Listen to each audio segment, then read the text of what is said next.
Hey everyone, welcome back to Badge to Boardroom, the channel for public safety professionals who are ready to make a pivot into the private sector or entrepreneurship. I'm your host, Jason Klink, a former first responder of over 30 years, and now entrepreneur and co-founder of SmartProtect Public Safety Solutions. Today I'm going to talk about one of the most overlooked advantages that every first responder has when making the leap into the business world: your network. You've spent years, even decades, in public safety, surrounded by people who trust you, respect you, and have watched you lead in critical situations. But here's where most people go wrong. They don't see those connections as the foundation for their next career move. So today I'll show you exactly how to use that network to jumpstart your business journey or to create new career opportunities. So why your public safety network is more valuable than you might think. As first responders, we're trained to build networks of trust, reliability, and excellence, even if we don't use that kind of language to describe it. Think about it.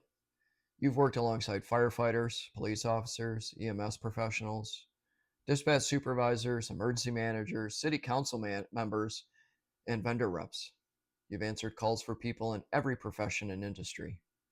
You've built a reputation in the community that's based on service and integrity, something many business people spend years trying to create. That network is powerful. And the key thing to understand is this: people in your public safety network want to help you succeed, especially if you can help them solve a problem or achieve a goal. What they need is clarity, what you are doing now, and how they can be part of your success story. So there's certain ways you can reconnect with your network with purpose. Let's talk about 3 concrete ways to start reconnecting with and activating your public safety network. First one is start with a personal outreach message. Send a message to old colleagues, supervisors, or vendors. Keep it genuine, brief, and personal. Something like, "Hey Chief, it's been a minute. I've stepped into a new role in the private sector where we're helping public safety agencies solve problems around staffing and staffing analytics. I'd love to reconnect and hear what challenges your team is facing." You're not asking for business or a job, you're having a conversation.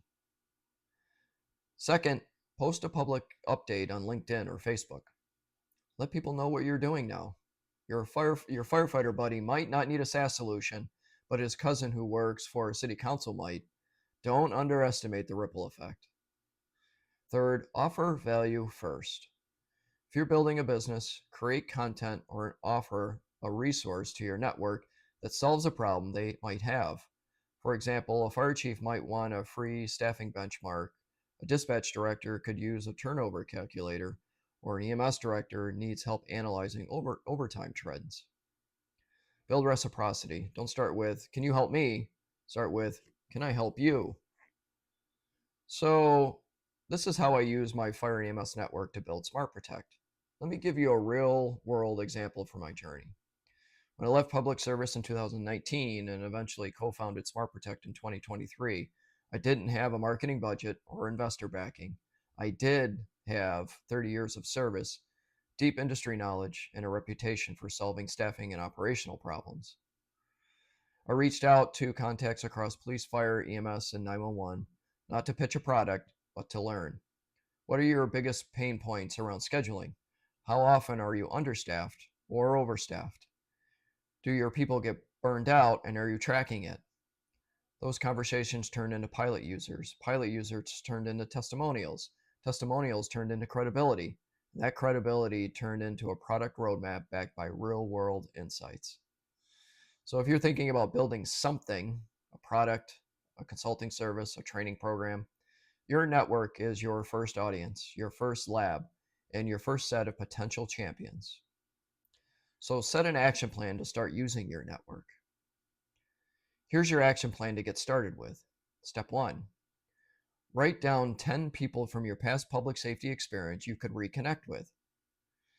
These could be fire chiefs, police chiefs, sergeants, EMTs, union leaders, or even vendors. Step 2, reach out with a simple update and ask message.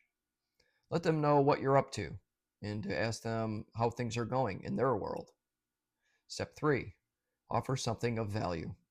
Share a tool, resource, article, or insight that's genuinely useful.